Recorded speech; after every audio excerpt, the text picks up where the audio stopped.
வீடியோவில் நம்ம எதை பற்றி பார்க்க போதும் உங்களுக்கு டம்ப்ளைன் பார்த்தாலே தெரிஞ்சிருக்கும். நம்ம வந்து சிஎஸ்கே வந்து எலிமினேட்டட் ஆகிடுமா இந்த வருஷம், அண்ட் அடுத்த வருஷம் தலை தோனி வருவாதா இல்லை ரிட்டர் ஆகிடுவாதா, அதை பற்றி தான் நம்ம இந்த வீடியோவில் பார்க்க போகிறோம். ஃபர்ஸ்ட் ஆஃப் ஆல் வந்து நம்ம சேனலில் புதுசாக யாராச்சும் வந்தீங்கன்னா லைக் பண்ணிடுங்க, சப்ஸ்கிரைப் பண்ணி ஆல் பட்டன் தட்டிடுங்க, ஓகேவா. ஃபர்ஸ்ட் ஆஃப் ஆல் வந்து நம்ம தலை தோனி அவர் வந்து 2027 வருவாதா மாட்டாரா, அண்டு செகண்ட் வந்து எலிமினேட் ஆகிடுமா சிஎஸ்கே. ஃபஸ்ட்டு சிஎஸ்கே எலிமினேட் ஆகிடுமா பார்த்துடலாம். ஃபர்ஸ்ட் ஆஃப் ஆல் வந்து சிஎஸ்கே வந்து இன்னைக்கு நடக்க போகிற மேட்ச் இது வந்து இன்னைக்கு நீ மேட்ச் நடக்கிறதுக்கு முன்னாடி ரெக்கார்ட் பண்ணுது, அதனால் கொஞ்சம் மேட்ச் எப்படி இருக்குது அது எனக்கு தெரியாது, ஓகேவா. அதே மாதிரி அதே மாதிரி சொல்லிட்டேன், இந்த 4 மேட்ச்சில் 4 மேட்சை வெற்றி பண்ணணும். அதே மாதிரி ரன் ரேட் வித்தியாசத்தில் வெற்றி படும்.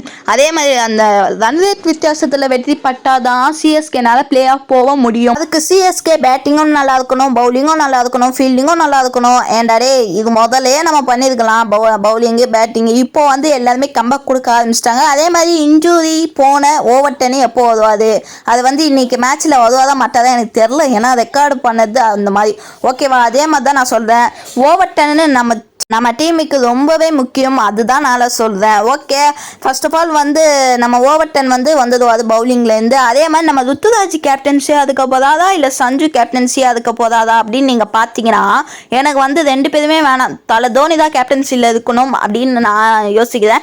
ஏன்னா வந்து தலை தோனி தான் கேப்டன்சியில் இருக்கணும், பட்டு என்ன பண்ணுது, அவர் வரமாட்டாரே, டீம் லெவல் வந்து நல்லா இருக்குது அப்படின்னு சொல்லிட்டு அவரும் பிளேயிங் லெவலில் விட்டு வெளியே இருக்காரு. ஆல்ரெடி அதுக்கு இன்ஜுரினால ஃபிட்னஸ் ஏற்படுறதுனால ஃபிட்னஸ்மே பாஸ் ஆகிட்டாரு, பட் வரவே மாட்டேங்குது அது உள்ள, அது ஒரு ரொம்ப கன்ஃபியூஸ்டனாக இருக்குது. அதே மாதிரி மைக்கேல் ஹசி நான் போன வாட்டியே சொல்லியிருப்பேன், அந்த வீடியோ நீங்கள் பார்க்காதீங்க, ஓகேவா. அந்த அவங்க மைக்கேல் ஹசி அண்ட் அந்த இன்னும் ஃப்ளெமிங், இந்த 2 பேர் சொல்லாத வீடியோவே நீங்கள் பார்க்காதீங்க, ரொம்ப ஏமாத்துறாங்க அந்த மக்களை வந்து ஸ்டேடியமுக்கு வர வைக்கிறதுக்காக, டிக்கெட் வாங்க வைக்கிறதுக்காக ஏமாற்றிக்கிட்டு இருக்காங்க. அதே மாதிரி தான் நான் சொல்கிறேன், ஓகேவா. பார்க்குறாங்க அதாச்சும் கமெண்ட் பண்ணிட்டு போங்க, ஓகேவா. ஒரே ஒரு லைக் மட்டும் பண்ணிடுங்க, ஓகே. அதுதான் ஓவர் 10 வந்து வருவாதா மாட்டாதான் எனக்கு தெரில இன்னுமே. அதே மாதிரி சொல்லிட்டேன், சிஎஸ்கே வந்து இன்னைக்கு நடக்க போகிற மேட்ச்சில் லக்னோ கூட ஜெயிக்குமா அப்படின்னு நீங்கள் நினச்சிங்கன்னா சத்தியமாக ஜெயிக்கும் நான் நம்புகிறேன். ஏன்னா ரன் ரேட்டில் ஜெயிக்கணும், பட்டு ரன் ரேட்டில் ஜெயிக்காமல் இருந்தாலும் கொஞ்சம் சிச்சுவேஷன் ஒரு மார்க்கமாக தான் இருக்குது. பட்டு மேலே உள்ள 4 டீமும் நல்லாவே பர்ஃபார்மன்ஸ் பண்ணுது அப்படின்னு நீங்கள் கேட்டிங்கன்னா, நான் வந்து எஸ்ஆர்ஹெச் அண்டு ஜிடி நெட் ஜெயிச்சனால செகண்டுக்கு போயிடுச்சு. அதுக்கப்புறம் வந்து ராயல் ஸ்டைல் பெங்களூர் அவங்க வந்து தோத்துட்டாங்க இல்லையா, அவங்க எத்தனை நாளில் இருக்காங்க எனக்கு தெரில, பட்டு ராஜஸ்தானும் தோத்துடுச்சு, ஓகே. ஓகே, இப்போ சிஎஸ்கேனால் 4வது இடத்துக்கு போயிட்டு முடிக்க முடியுமா அப்படின்னு நீங்கள் கேட்டிங்கன்னா கொஞ்சம் கஷ்டம்தான். அண்டு ரன் ரேட்டில் நல்லா பெனிஃபிட் இருக்கணும். ரன் ரேட் வந்து ஒரு 100 180 அந்த மாதிரி, 150லாம் இல்லை, வெறும் 80 அந்த மாதிரி ரன் ரேட் வித்தியாசத்தில் வெற்றி பட்டாங்கன்னா நல்லா இருக்கும், சூப்பராகவே இருக்கும். அதே மாதிரி நம்ம பிரேவிஸு எல்லிஸு வந்து எலிஸை பற்றி நான் ஒரு வீடியோவை போடேன், நாளைக்காக வரும் அந்த எலிஸ் வீடியோ, ஓகேவா. அதே மாதிரி எலிஸ் ஓகே விடுங்க, எலிஸ் பற்றி வீடியோவை நான் நாளைக்காக போடுறேன். ஆதிச்சாமியை விட்டுதுங்க, கலீல் அகமது போயிடுச்சான். அதே வந்து பிரேவிஸு, ஓகே. பிரேவிஸ்க்கு வந்து இந்த மேட்ச்சில் நல்லாவே ஆடுவார் நான் நினைக்கிறேன், ஓகேவா. அதே மாதிரி ஓவர் 10 அவர் வந்துடுவார். அதே மாதிரி சஞ்சு சாம்சன் அவர் கேப்டனாக இல்லை வந்து சஞ்சு சாம்சன் வந்து ருத்துராஜ் கேப்டனாக இருக்கிறது பிடிக்கவே மாட்டேங்குது, பட்டு ருத்துராஜ் வந்து அவர் இஷ்டமாக பண்ணுறாரு, அப்படி பண்ணுறாரு, இப்படி பண்ணுறாரு, எக்கச்சக்கமான ஒரு தகவல் அன்அஃபிஷியல் நியூஸ் தான் வருது, ஓகே. இதை பற்றினா நம்ம கவலைப்பட தேவையில்லை, நம்ம தலை தோனி வந்தாலே ஓகே தான். அதே மாதிரி சிஎஸ்கே வந்து எலிமினேட் ஆகிடுமா அப்படின்னு நீங்கள் கேட்டிங்கன்னா கொஞ்சம் வாய்ப்பு இருக்குங்க. அதே மாதிரி ஒரு 100க்கு ஒரு 50% இல்லை 35% எலிமினேட் ஆகுது ரொம்ப கன்ஃபார்ம் சொல்ல முடியாது. ஏன்னா எலிமினேட் ஆகிடுவாதா அப்படின்னு கேட்டிங்கன்னா கொஞ்சம் ஆகாத சிச்சுவேஷனாக தான் இருக்குது. ஏன்னா பட் 4 மேட்ச்சில் 4 மேட்ச்சும் ஜெயிக்கணும், அதுவும் ரன் ரேட்டில் ஜெயிக்கணும். ஒரு மேட்ச்சு போனாலும் முடிஞ்சிச்சுக்காது. அதே மாதிரி மேலே 4 டீம் நல்லா வெறித்தனமாக விளையாடுது, அதுதான் நான் சொல்கிறேன். சிஎஸ்கே வந்து நல்லா பர்ஃபார்மன்ஸ் பண்ணணும் இன்றைக்கி நடக்கக்கூடிய மேட்ச்சில், அதே தான் நான் சொல்கிறேன், ஓகேவா. அதே மாதிரி நம்ம சேனலில் ரொம்பவே சிச்சுவேஷனான ஒரு நியூஸு எல்லாமே வரும், மறக்காமல் லைக் பண்ணிவிட்டு சப்ஸ்கிரைப் பண்ணி ஆல் பட்டன் தட்டிடுங்க. அதே மாதிரி தலை இல்லை நேற்று வந்து இன்றைக்கி வந்து தலை தோனி வந்து ஒரு ஒரு நியூஸ் கொடுத்துருக்காரு, ஒரு தகவல் வந்து கொடுத்துருக்காரு. தோனி வந்து அடுத்த மேட்ச்னா அடுத்த மேட்ச் எல்எஸ்டி கூட தானா, அவங்க எல்எஸ்டி கூட தான் விளையாட வருவாதா மாட்டாதா அப்படின்னு ஒரு நியூஸில் இருக்கும்போது தோனி வந்து அப்படின்னு ஒரு நியூஸ் வந்ததுக்கு அது வந்து உண்மையாக பொய்யா தெரியல, இல்லைனா ஏஐ வீடியோ எடிட்டிங் கூட பண்ணியிருக்கலாம். சரி விடுங்க. தோனி வந்து அஃபிஷியல் நியூஸாகவே வந்தாலே நான் வந்து சொல்கிறேன், ஓகேவா.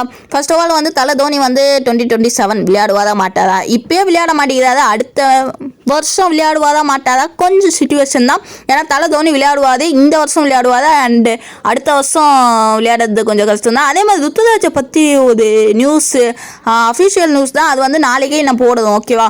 நாளைக்கு இல்லை இன்னைக்கு போடுறோம், ஓகே. அதே மாதிரி நான் சொல்லிட்டேன், சப்ஸ்கிரைப் பண்ணுங்கள், ஓகேவா. சப்ஸ்கிரைப் பண்ணி லைக் பண்ணுங்கள். அதே மாதிரி நம்ம பவுலிங்க்கு தேவையான கம்போஜ் இருக்காது அண்டு ஓவர் 10, அதுக்கப்புறம் 100, அதுக்கப்புறம் அக்கீல் ஹுசைன் முக்கியமாக இவங்க நிறைய பேர் இருந்தாலே சூப்பராகவே இருக்கும். அண்டு 2 பேர் முக்கியமானவங்க பவுலர் சொல்ல முடியாது, spinner. And Aqeel Hussain and 100 அவங்க 2 பேர் இருந்தால் மேட்சை வந்து அப்படியே சுச்சுவேஷன்லேருந்து அப்படியே ப்ரெஷர் இல்லாமல் விளையாடலாம். அண்டு நல்லாவும் பர்ஃபார்மன்ஸ் பண்ணோம், பேட்டிங் நல்லா பண்ணோம், பவுலிங் நல்லா பண்ணோம், ஃபீல்டிங் நல்லா பண்ணோம், நல்லா பர்ஃபார்மன்ஸும் பண்ணோம். அதே மாதிரி நம்ம கார்த்திக் சர்மாவை பற்றி நான் போன வீடியோவிலே போட்டுருப்பேன். கார்த்திக் சர்மா வந்து ஸ்பின்னர் தான் நல்லா விளையாடுறாரு, பவுலிங் ஒழுங்காக விளையாட மாட்டேங்கிறாரு அப்படின்னு. ஓகே. ஊர்வில் பட்டேலை ஃபஸ்ட்டு ஓப்பனிங் இறக்கி உள்ளேன் ஊர்வில் பட்டேல். ஏன்னா ருத்துராஜும் சஞ்சுவும் ஆக மாட்டேங்கிறதுனால 2 பேர் இருந்தால் 2 பேர்த்தில் ஒருத்தர் அவுட் ஆகிடுறாங்க. எப்படின்னா ஃபஸ்ட்டு ருத்துராஜ் இருந்தாருன்னா சஞ்சு அவுட் ஆகுறாரு, சஞ்சு இருந்தாருன்னா ருத்துராஜ் அவுட் ஆகுது. அதுக்கு நான் என்ன சொல்லுவேன்னா 2 பேர்த்தில் ஒருத்தர் ஓப்பனிங் இறங்க சொல்கிறேன், அதுதான் நான் சொல்கிறேன், ஓகேவா.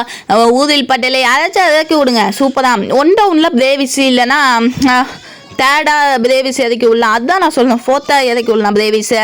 அதே மாதிரி அக்கீல் ஹுசைனும் நல்லா ஆல்ரவுண்டர் தான். அதே மாதிரி இன்னொருத்தர் அவர் பேர்னா கோஸ் இன்ஜுரி ரூல்ட் அவுட் ஆகிட்டார் அவர்து, அவ்வளோதான். கோஸ் ரூல்ட் அவுட்டு. ஓகே. நம்ம டீமுக்கு ஒரே ரீப்ளேஸ்மெண்ட்டாகவே இந்த வருஷமாக போயிடுச்சு, அதே மாதிரி இன்ஜுரியாகவும் போயிடுச்சு ஃபுல்லாக. அதே மாதிரி தோனி இல்லாதனால கொஞ்சம் மனசே கஷ்டமாயிடுச்சு எனக்கு. ஓகே. சஞ்சுவும் அண்டு சஞ்சு நல்லா 2 மேட்சஸ் செஞ்சுரி அடிச்சாரு. ஏன்னா தண்டத்துக்கு இதுக்காக தான் நான் சொல்லுவேன், ருத்துராஜ் ஒரு செஞ்சுரி கூட அடிக்காமல் 2 50 அடிச்சாரு அண்டு ஒரு செஞ்சுரி கூட அடிக்காமல் இருக்காது. ஓ மை காட், ரொம்பவே அதிசயமாக இருக்குது. அந்த அன்னைக்கு நல்லா விளையாண்டுருந்தாரு, அதுக்கப்புறம் எப்படி போச்சுன்னே தெரில, நல்லா ஒரு ஃபார்மே இல்லாமல் இருக்காது. அண்டு கார்த்திக் சர்மா அண்டு சஞ்சுவும் நல்லாவே விளையாண்டு இருக்காது நம்ம சொல்லலாம். 2 பேர் பார்ட்னர்ஷிப் போட்டு செம்மையாக அடித்தாங்க போன மேட்ச்சில், பார்த்துருப்பீங்க நம்புகிறேன். அதே மாதிரி நம்ம சேனலுக்கு சப்போர்ட் கொடுங்க கைஸ். சப்போர்ட் நீங்கள் கொடுக்குற சப்போர்ட் தான் எனக்கு கொஞ்சம் மோட்டிவேஷன், ஓகேவா. அவ்வளோதான்.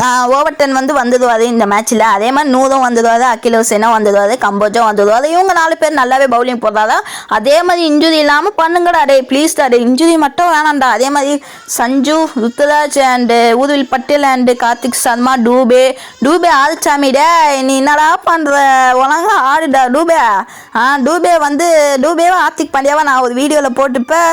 நிறைய பேர் ஹார்திக் பாண்டியா வந்தது, அதே மாதிரி நிறைய பேர் டூபேவும் வந்தது. அண்டு 2 பேர்த்தில் யார் எடுக்க போகிறாங்களோன்னு தெரியல. இதை பற்றி நீங்கள் என்ன நினைக்கிறீங்க கமெண்ட் பாக்ஸில் சொல்லிட்டு நம்ம சேனலில் சப்ஸ்கிரைப் பண்ணி ஆல் பட்டன் தட்டிடுங்க, ஓகேவா. நம்ம சப்ஸ்கிரைப் பண்ணது ஒரு மோட்டிவேஷனாக இருக்கும். அதே மாதிரி 1000 சப்ஸ்கிரைபர்ஸ் அப்புறம் ஒரு சிச்சுவேஷனான ஒரு இது இருக்குது. அதே மாதிரி நான் வந்து சொல்கிறேன், ஒரு வீடியோவில் சொல்கிறேன் அதை பற்றி. அதே மாதிரி சஞ்சு சாம்சன் அண்டு ருத்துராஜை விடுங்க, சஞ்சு சாம்சன், கார்த்திக் சர்மா அண்டு ஊர்வில் பட்டேல் இவங்க 3 பேருமே நல்லா பாசிட்டிவாக ஒரு நாக்கு ஆடிக்கிட்டு இருக்காது, ஓகே. ஊர்வில் பட்டேல் வந்து வந்தாது அடிப்பாது, அதுக்கப்புறம் அவுட் ஆகிடுவாது, அவ்வளோதான். தட்ஸ் ஆல், அவ்வளோதான், ஓகே. அதுக்கப்புறம் வந்து முக்கியமான ஒரு பிளேயரை வந்துட்டீங்க பார்த்தீங்களா, ஆயுஷ் மாத்திரை. அவர் வந்து சின்ன இன்ஜுரி மாதிரி தெரிஞ்சது பார்த்தா ரூல்ட் அவுட்டுன்றாங்க, என்ன பிரச்சனைனே தெரில, அவ்வளோதான் ரூல்ட் அவுட். அதோட அடுத்த வருஷம் தான். அதே மாதிரி கலீல் அகமது போச்சு, அதுதான் அவங்களாம் ரூல்ட் அவுட்டு. என்ன தான் பண்ணிக்கிட்டு இருக்காங்களோ தெரில சிஎஸ்கே மேனேஜ்மெண்ட். இப்போ வந்து இன்ஜுரி வெளியே இருக்காங்களே அவங்களாம் என்ன பண்ணணும், இன்ஜுரி ஆகினவங்கள சீக்கிரமாக ரெடி பண்ணணும். இவங்க வந்து சீக்கிரமாக ரெடி பண்ணாமல் காசை மட்டும் நல்லா வாங்கிட்டு போகிறாங்க. சரி, ஓகே. இதை பற்றி நீங்கள் என்ன நினைக்கிறீங்க கமெண்ட் பாக்ஸில் சொல்லுங்கள், ஓகேவா. நம்ம சேனலை லைக் பண்ணுங்கள், சப்ஸ்கிரைப் பண்ணி ஆல் பட்டன் தட்டிடுங்க, ஓகே.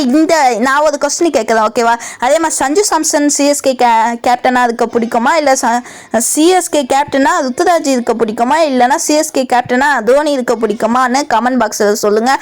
அதே மாதிரி அடுத்த மேட்ச் எல்எஸ்டியில் தோனி வருவாரா மாட்டாருன்னு கமெண்ட்டில் சொல்லுங்கள். ஓகேவா? எல்லாருமே கமெண்ட் பாக்ஸில் சொல்லுவீங்கன்னு நினைக்கிறேன். அதே மாதிரி நம்ம யூடியூப் சேனலை கொஞ்சம் சப்போர்ட் மட்டும் பண்ணுங்கள். அதுக்கப்புறம் லைவ் போடலாமா வேணாமான்னு கமெண்ட் பாக்ஸில் சொல்லுங்கள். ஓகேவா? அதே மாதிரி எல்லாமே பார்த்துருப்பீங்க. நம்ம இனி வந்து முதலமைச்சராக ஆகியிருப்பாரு. அதை பற்றி நான் சின்ன ஒரு வீடியோவாக வரேன். ஓகேவா? போயிட்டு வரேன். ஓகே.